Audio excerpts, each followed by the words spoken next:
At 1:47 p.m. on May 29, 1944, a U.S. Army captain climbed onto the back of a tank destroyer, pointed a .50 caliber machine gun straight down into a German trench, and turned 40 trained soldiers into prisoners of geometry in less than 3 minutes. At dawn on May 29, 1944, Hill 209 still belonged to the Germans. 3 American attacks had already failed, and each failure left fewer men willing to try again. The Caesar Line stretched across the Italian hills like a locked door to Rome, and Villa Crocetta sat on its hinge. Whoever controlled that hill controlled the advance north. The first assault had been stopped by machine gun fire before the infantry reached the slope. The second died after artillery lifted and the Germans climbed back out of their dugouts untouched. The third collapsed when American shells fell short and killed their own men. By mid-morning, Companies A and C of the 168th Infantry Regiment were shattered, their officers shouting orders that no longer carried weight. Shock had replaced fear, and trust had been burned away by friendly fire. William W. Galt watched all of it from the battalion command post. He was not supposed to be there to fight. As the battalion S3, his job was to plan movements and analyze reports, not lead charges. He had never commanded men in direct combat, but he understood what the reports could not explain. The hill was not defeating the Americans by strength alone, but by position. German trenches on Hill 209 were deep, zigzagged, and carefully aligned. They could not be cleared by frontal fire. Artillery could not touch the men inside. Infantry assaults only fed the machine guns. From his vantage point, Galt saw the same pattern repeat itself. Men pushed forward, funneled into open ground, and cut down from prepared angles. Behind him were exhausted soldiers with nothing left to spend. Ahead of him was a trench system that had already proven it could not be broken the way the manuals demanded. Somewhere between those two facts, Galt realized that Hill 209 did not need to be attacked again. It needed to be closed. By early afternoon, the battalion had reached the edge of collapse. Companies B and D were ordered forward to replace the shattered units, but everyone knew the truth. This would be the 4th attempt against the same trenches, under the same guns, on the same ground. Nothing about the plan had changed. Galt studied the terrain instead of the orders. Hill 209 was not just high ground, it was a funnel. The German trench line ran along the crest, with only 2 practical escape routes along its zigzag legs. Everything else was earth, walls, and gravity. The Germans were safe only as long as those exits remained open. This was when Galt proposed something no staff officer was supposed to propose. Infantry alone would never clear those trenches. They needed a vehicle close enough to fire directly into them, not from 400 meters, not from a distance, from the edge. Destroyers had been assigned for support, but their doctrine was clear. Engage armor at range, avoid close infantry fighting. Their armor was thin. Their turrets were open. They were vulnerable. But they were also mobile steel walls with guns that could reach places artillery could not. He walked forward from the command post, leaving behind maps and radios. He found an M10 from the 894th Tank Destroyer Battalion staging near olive trees at the base of the hill. Its crew was reloading ammunition, preparing for another cautious advance. The .50 caliber machine gun mounted on the rear ring sat unused. They asked a simple question. Who was manning the .50? No one was. The plan stopped being theoretical. Galt did not request permission. He informed the crew that he was coming with them. He would operate the machine gun himself. The tank destroyer would not fire from safety. It would drive straight to the trench. What he carried with him was not bravado or desperation. It was a childhood understanding of movement, blockage, and pressure. On Montana ranches, cattle were never chased head-on. Their options were narrowed until they had only one direction left. Hill 209, Galt saw that the Germans already stood inside a corral. All that remained was to close the gate. The M10 began moving at 1:15 p.m., its tracks grinding over uneven Italian soil as it climbed toward Hill 209. Captain Galt stood on the rear deck, gripping the .50 caliber Browning, while 3 ammunition boxes sat at his feet. The infantry followed 30 meters behind, using the tank destroyer as moving cover. Artillery found the range first. Shells fell to either side of the vehicle, fragments striking the hull with sharp metallic cracks. The M10 did not stop. At 200 meters, the MG-42S opened up. Tracers stitched across the front armor and ricocheted off the turret ring. One round struck the machine gun's receiver and glanced away. Galt felt the impact through his hands. 150 meters, a German anti-tank gun began traversing toward the M10 from the flank. The warning was shouted up to the turret. The M10's main gun swung, fired once, and erased the position in a cloud of dust and smoke. The road ahead stayed open. The destroyer pushed through an olive grove at the base of the hill. Branches snapped, bullets cracked overhead. Then the trees fell away, and the trench line came into full view, dark cuts in the earth, helmets moving inside, machine gun fire flashing from prepared angles. 75 meters, Galt racked the charging handle. The .50 came alive. He fired short bursts, walking the tracers along the trench to force heads down. The infantry closed behind him. M10 reached the lip of the trench. Galt signaled the driver to turn. The vehicle pivoted until its hull lay across one section of the trench, 29 tons of steel sealing it shut. The main gun covered the opposite leg. The exits were gone. Leaned forward and aimed straight down. The assault had become a dead end. From above the trench, the geometry was merciless. 40 German soldiers were packed into a narrow, zigzagging channel of earth with no room to maneuver and no route of escape. The design that had protected them from artillery and frontal fire now worked against them. Some looked up and froze. A few raised their hands. Others tried to climb the trench walls, only to be driven back by fire from their own rear positions. Discipline held them in place, even as their options vanished. Shouted for surrender. He waited. The answer came as bullets snapping into the dirt beside the men below. Fired. Caliber roared straight down into the trench, the recoil driving through his shoulders as spent casings rattled across the steel deck. He fired in controlled bursts, 5 seconds at a time, then paused, adjusted, and fired again. At this range, the rounds did not ricochet. They passed through sandbags, through bodies, through anything in their path. Smoke and dust filled the trench. Movement collapsed inward. The confined space amplified every impact. There was nowhere to crawl, nowhere to hide, nowhere to fall without landing on someone else. Within 3 minutes, the trench went silent. The barrel steamed, and the earth below him no longer moved. M10 had been stopped too long. Galt knew it, so did the crew. A tank destroyer sitting still on a contested hill was a target, and the Germans were already reacting. The vehicle lurched forward again, climbing past the shattered trench toward the villa. Behind them, American infantry moved into the position Galt had cleared, stepping over bodies piled where the trench narrowed. The machine guns that had ruled Hill 209 were finished. Weeks later, German armor and infantry began to counterattack from the northwest. Low silhouettes moved between buildings and folds in the ground. A self-propelled gun found its angle. The shot came without warning. Open turret, detonating inside the M10. The blast killed the crew instantly and hurled Galt forward across the machine gun he had just fired. The vehicle burned where it stood, ammunition cooking off as smoke rolled down the hillside.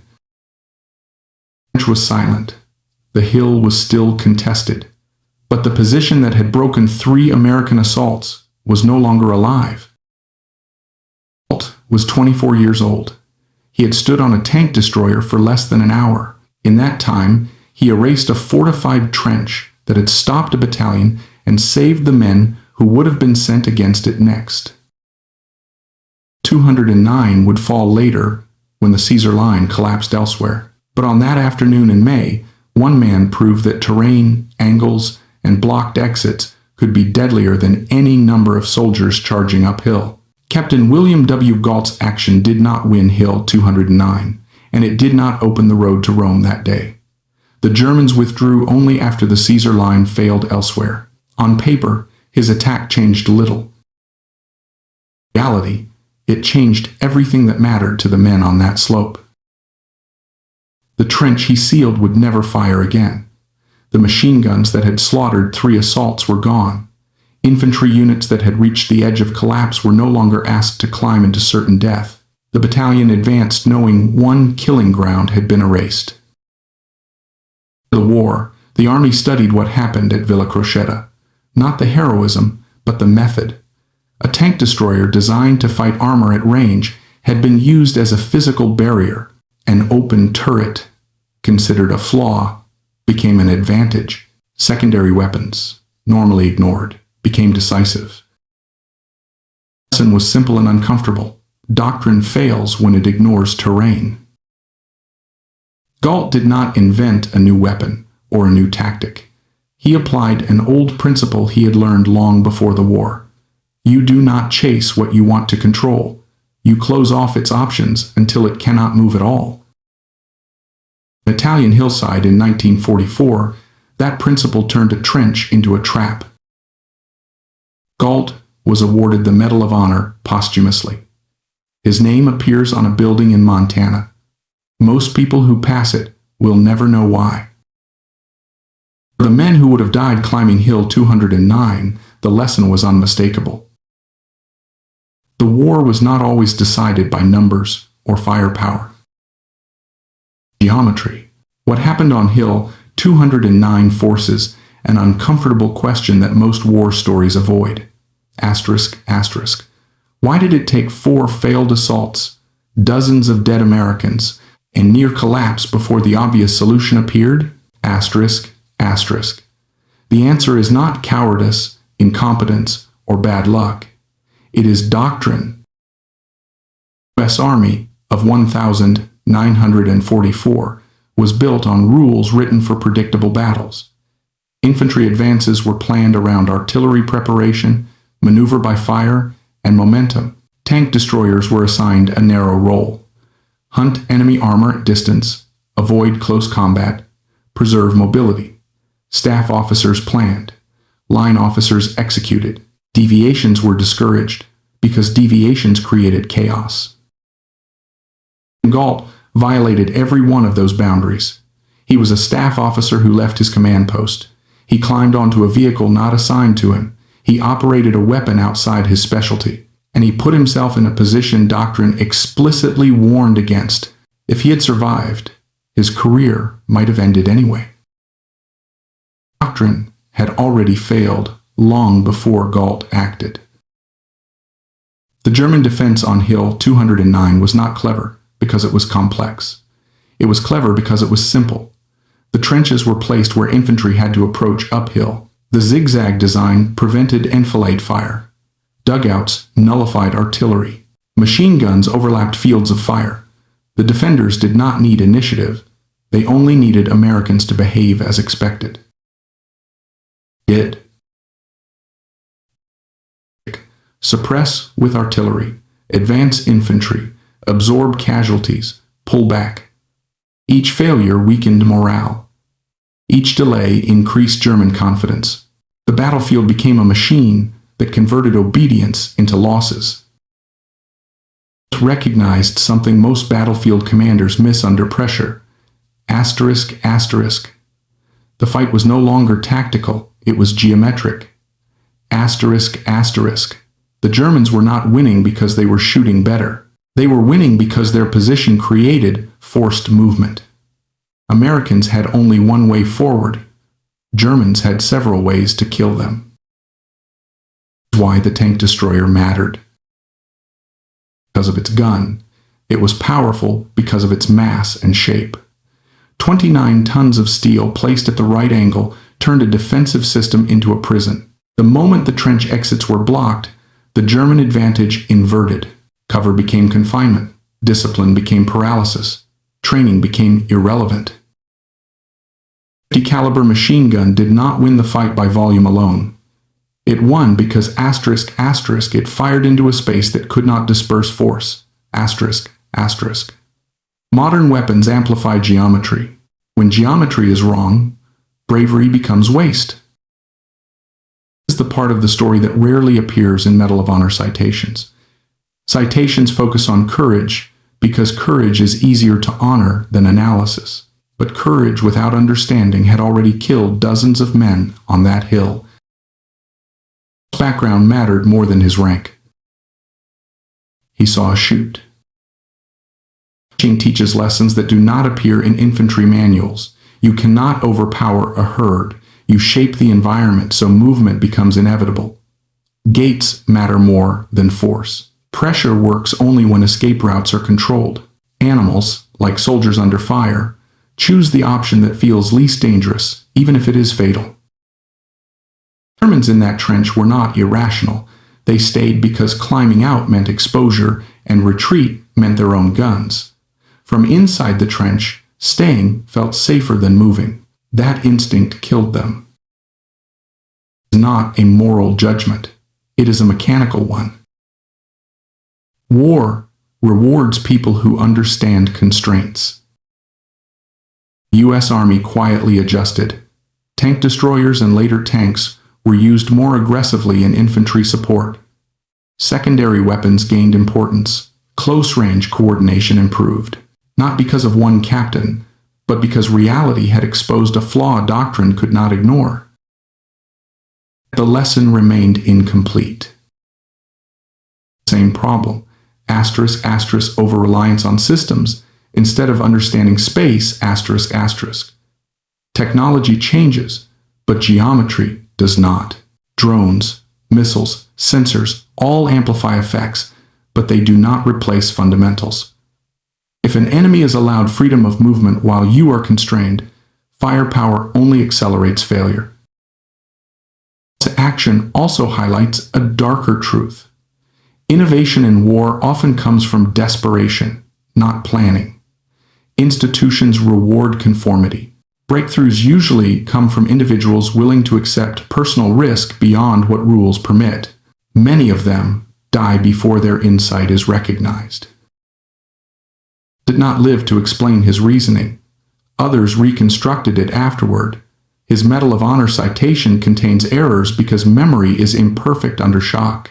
The official record simplifies what was, in reality, a precise act of environmental control executed under fire. The men who followed him up the hill did not need to understand geometry. They only needed the guns to stop firing. From their perspective, the trench went silent, and that silence meant survival. History often treats such moments as anomalies, one-off heroics, unlikely to repeat. That is comforting because it allows institutions to avoid deeper reflection. But Hill 209 was not unique. Similar mistakes and similar solutions appear across wars, eras, and technologies. Where soldiers are funneled into predictable paths, someone else controls the fight. Whenever escape routes are ignored, someone else decides outcomes. Whenever doctrine overrides observation, casualties accumulate until someone breaks the pattern. On the 29th of May 1944, that someone was a 4-year-old captain standing on an open-topped tank destroyer holding a machine gun, applying a lesson learned far from any battlefield. He did not win Rome. He did not survive the day. He did not rewrite doctrine on paper. But for a few minutes, on an Italian hillside, he reminded war of something it never forgets for long. Control the space, and the fight will resolve itself. The men who studied Villa Croqueta after the war did not talk about bravery first. They talked about angles, distances, and timing. They drew diagrams of the trench line and marked where the M10 had stopped. They measured the width of the trench, the turning points of the zigzags, and the arcs of fire that had once protected it. Emerged from those studies was not a myth, but a warning. The German position had been strong only because it forced American behavior. Once that behavior changed, the position collapsed instantly. No reinforcement arrived in time. No countermeasure could be deployed fast enough. The trench had been designed to defeat predictable assault, not inversion of control. It's the quiet difference between tactics and traps. Tactics respond to what the enemy does. Traps determine what the enemy can do. The Germans had built a tactical position. Galt turned it into a trap by eliminating choice. Distinction matters far beyond Hill 209. Throughout the war, the most lethal moments were rarely prolonged firefights. They were brief collapses caused by sudden loss of options. Encirclements, blocked bridges, sealed streets, cut supply routes. These were not glamorous victories, but they ended fights faster than attrition ever could. Military culture tends to underplay them because they lack spectacle. There is no dramatic charge, no long exchange of fire, no cinematic duel, just silence, followed by bodies. Crocetta was one of those moments. Not fail because they were poorly trained. They failed because their environment betrayed them. Once sealed in place, their individual skill no longer mattered. A machine gun firing downward into confined space does not care about courage, ideology, or experience. Uncomfortable to acknowledge because it reduces human conflict to mechanics. But war has always been mechanical at its core. Uniforms change, flags shift, but gravity, angles, and movement remain constant.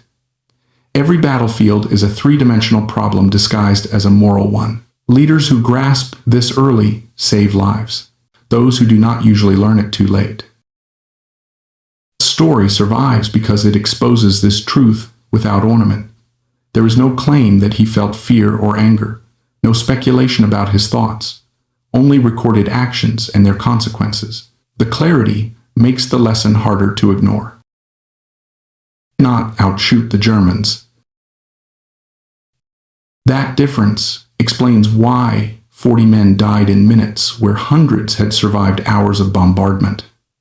Artillery failed because it struck space, not people. Infantry failed because it advanced into controlled lanes. The tank destroyer succeeded because it removed freedom. Warfare still struggles with this balance. Sensors provide awareness but not control. Firepower creates pressure but not resolution. Victory still requires moments where the enemy's choices collapse to zero. What happens? The fight ends abruptly. Principles appeared in urban fighting in France, street clearing in Germany, and later conflicts across the world. Armored vehicles used as barriers. Infantry supported not by fire alone, but by obstruction. Enemy movement restricted until resistance became impossible. These were not new ideas. They were old truths rediscovered under stress. Galt's death ensured his role would be remembered as sacrifice rather than instruction.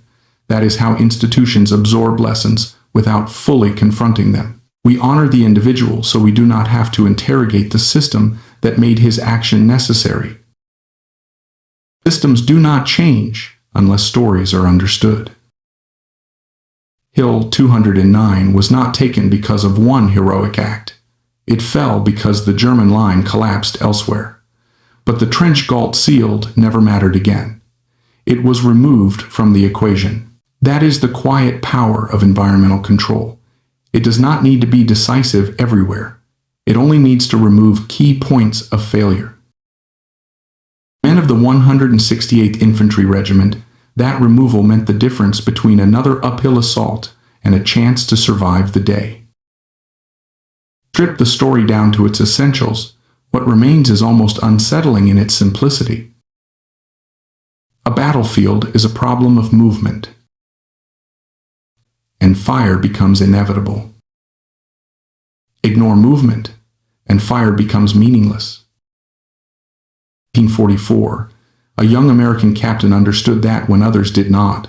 He acted on it, paid the price, and left behind a lesson still relevant long after the echoes of his machine gun faded from the hillside. What makes Hill 209 linger in military history is not the number of men killed or the medal that followed, but how quickly the fight changed once control replaced force. For hours, the battlefield had absorbed energy without yielding. Artillery fell, men advanced, blood was spent, and nothing moved. Then, in minutes, a single shift in positioning erased an entire defensive node. This kind of collapse is rare, and it is rarely accidental. The German trench system was designed with one assumption: the attacker would remain outside it. Everything about its shape supported that belief. The zigzags broke lines of fire. The dugouts defeated shelling. The MG-42S punished frontal movement.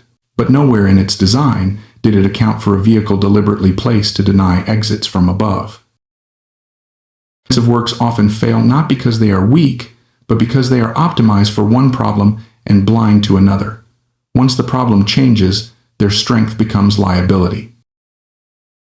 The U.S. Army would encounter this repeatedly in Italy. Hilltop positions that seemed unassailable from the front were abandoned when cut off. Villages defended for weeks fell in hours when supply roads were severed. The pattern was consistent. Firepower stalled battles. Geometry ended them. Action fit that pattern precisely. Distance across the hill, he eliminated the ability of one position to influence the fight. That was enough. Warfare rarely requires total destruction. It requires removal of leverage. This distinction is often misunderstood by those far from combat. They imagine victory as conquest, annihilation, or dominance. Soldiers experience it differently. Victory is when a place stops killing your friends. From that perspective, Galt succeeded completely. The men who followed behind the M10 did not care whether the Caesar line held or fell elsewhere. They cared that the trench in front of them no longer contained living weapons. The difference between strategic success and tactical relief is sometimes measured in meters and minutes. The price of that relief was immediate. The open turret that allowed Galt to fire downward also left him exposed. German gunners responded as trained. A self-propelled gun found the angle and fired once. That was enough. The same geometry that trapped the Germans now trapped the Americans in a stationary vehicle. This symmetry is not poetic. It is instructive. Corresponding vulnerability. Open space allows observation but invites fire. Mass blocks movement but draws attention.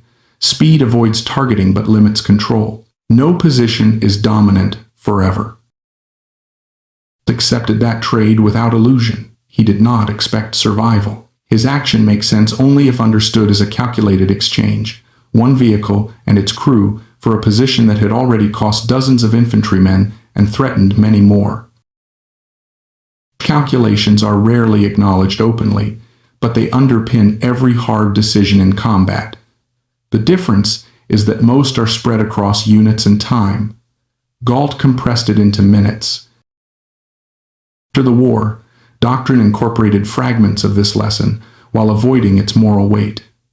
Manuals spoke of combined arms, mutual support, and flexibility. They did not say that sometimes the correct move is to deliberately expose yourself to eliminate a killing zone. Truth remains uncomfortable. Standoff solutions, precision weapons, remote engagement. These reduce risk, but they do not eliminate the fundamental problem of movement.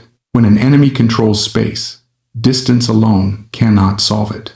Someone still has to close, block, and hold.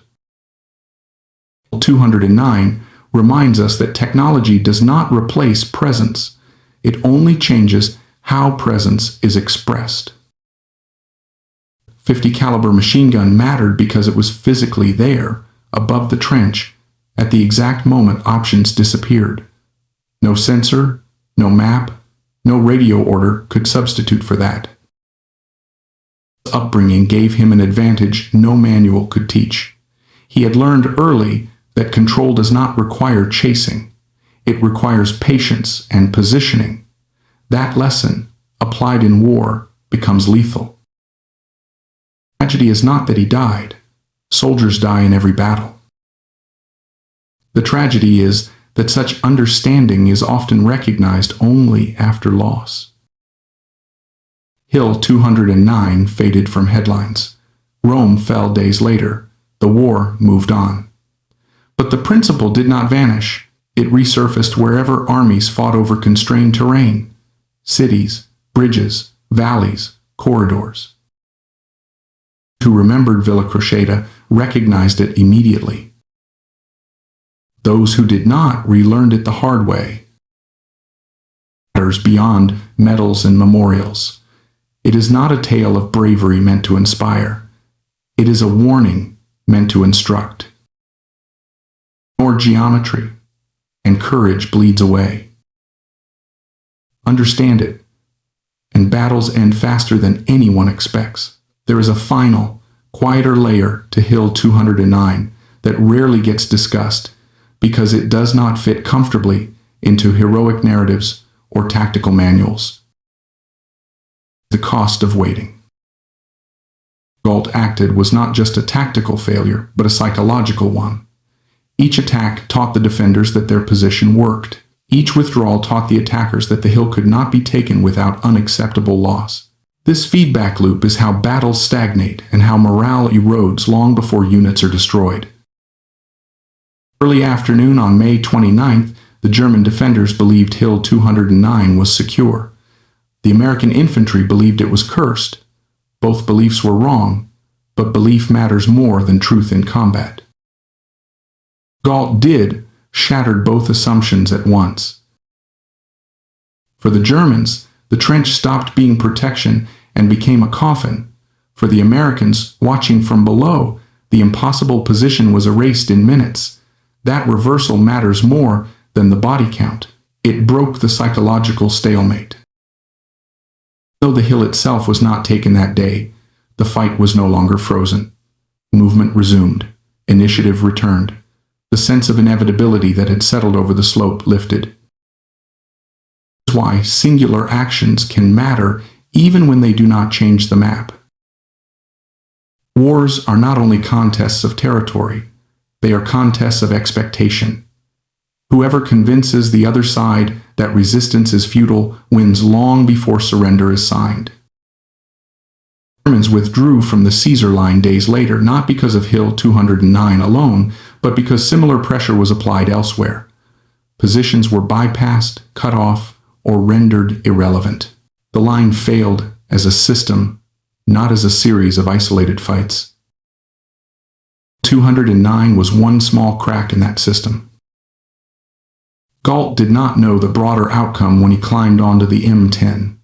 He did not know Rome would fall on June 4th. He did not know his action would be studied or commemorated. He acted because he recognized an immediate truth. Doing nothing would kill more men than doing something dangerous. That is the decision space real leaders occupy. Not between good and bad options, but between bad and worse ones. In hindsight, it is tempting to frame his choice as inevitable or obvious. It was neither. It required stepping outside role, doctrine, and expectation. Most officers in his position would have stayed at the command post and written a better plan for the next assault. The plan would have failed. Because obedience is reproducible. Insight is not. Insight appears unpredictably, often in people whose backgrounds do not match the institution's ideals. Thatcher's son understood terrain better than a field manual written by committee. That is not an insult to training. It is a reminder of its limits. Training prepares you for known problems. War punishes you with new ones. Hill 209 was not a problem of firepower. It was a problem of confinement. Once that was recognized, the solution became brutally simple. Simple does not mean easy. Open vehicle within range of enemy guns is not courage in the abstract. It is a calculated acceptance of likely death for a specific effect. That distinction matters because it separates recklessness from intent. He was not reckless. He was precise. His death was not tragic because it was meaningless. It was tragic because it was necessary under conditions that should never have required it. Is the deeper critique hidden inside the story. When institutions fail to adapt, individuals pay the price. That innovation in war often arrives too late for the innovator. The system learns. The individual dies. And survives only if someone tells it clearly, without romance. Control space. Remove exits. Force decisions. End fights. Ignore those principles, and no amount of bravery will save you. That truth has not aged. In every trench, every street, every corridor where movement is constrained and doctrine grows rigid. 209 was one hillside in Italy. The geometry it revealed is everywhere. Hill 209 ultimately teaches something more uncomfortable than tactics or bravery. It exposes how wars are often lost in increments long before they are lost in battles. By the time Captain Galt climbed onto the M10, the danger was no longer just German machine guns. It was institutional inertia. The U.S. Army in Italy was not incompetent. It was experienced, disciplined, and adaptive by most historical standards. But experience can harden into habit, and habit into blindness. Repeated success in earlier campaigns had reinforced a belief that problems could always be solved by applying more of the same. More artillery, more coordination, more persistence. When that belief fails, the response is usually not innovation but escalation. 209 was a classic escalation trap. Each failed assault justified the next by logic that sounded reasonable on paper. The artillery would be heavier, the coordination tighter, the infantry better prepared. What no one wanted to admit was that the fundamental relationship between attacker and terrain had not changed. The Germans were not being worn down. They were waiting. Where many armies falter, attrition is seductive because it feels like progress. Casualties accumulate, ammunition is expended, reports are written. Activity replaces insight. But attrition only works when both sides are bleeding equally. On Hill 209, they were not. When defenders were conserving strength, the Americans were consuming it. Galt recognized this imbalance not because he was smarter than everyone else, but because he was looking at a different variable. Most officers were focused on firepower. He was focused on movement. Most saw a trench as a fortification. He saw it as a container. Shift in perspective is rare under pressure. Stress narrows attention. Training reinforces familiar patterns. Innovation feels irresponsible when lives are already being lost. Yet it is precisely at that moment that deviation becomes necessary. The paradox here that militaries struggle to resolve. Discipline is essential for survival, but excessive discipline can make adaptation impossible. Soldiers must follow orders.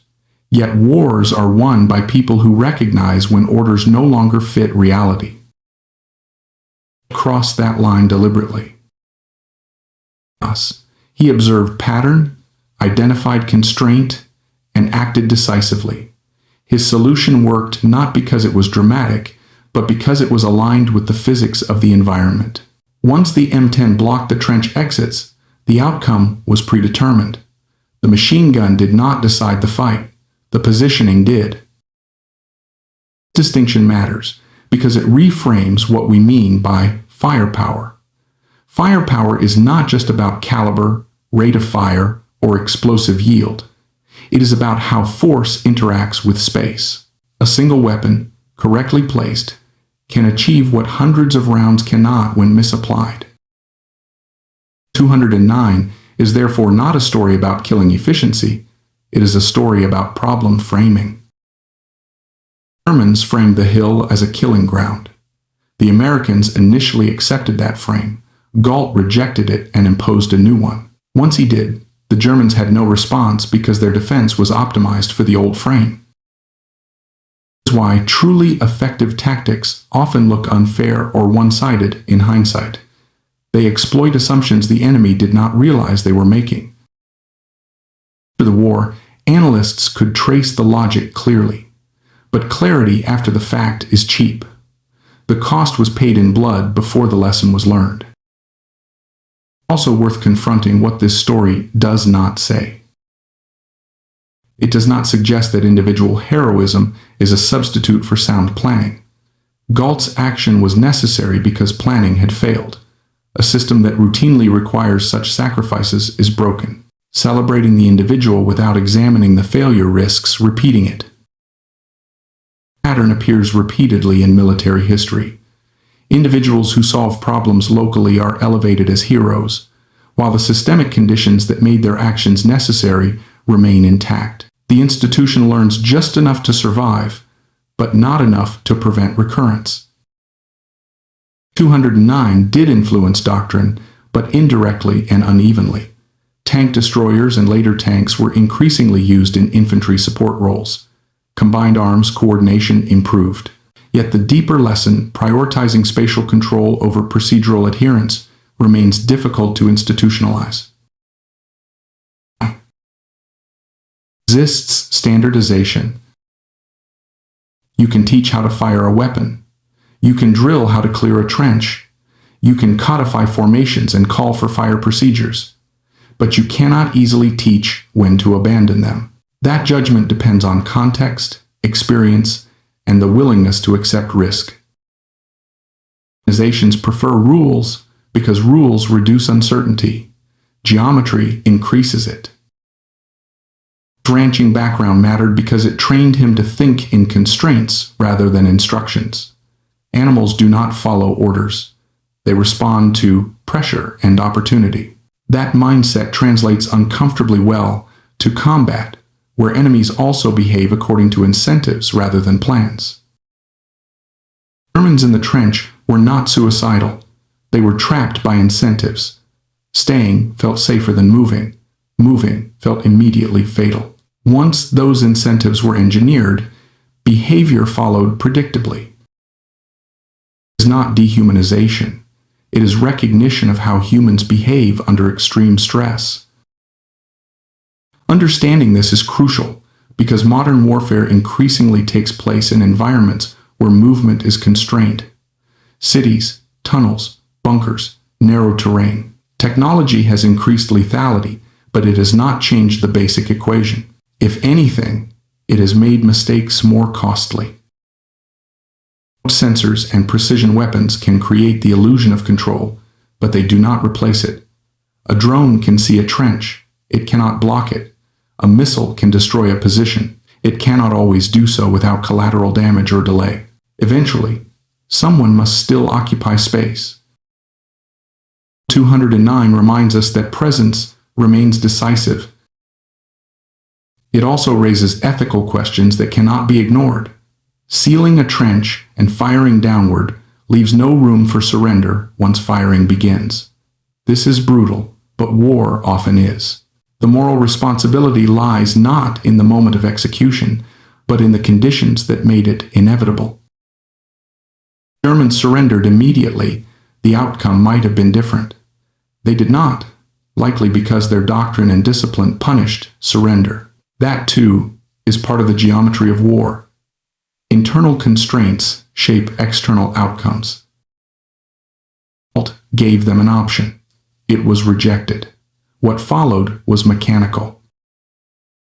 This is uncomfortable to confront because it strips war of narrative comfort.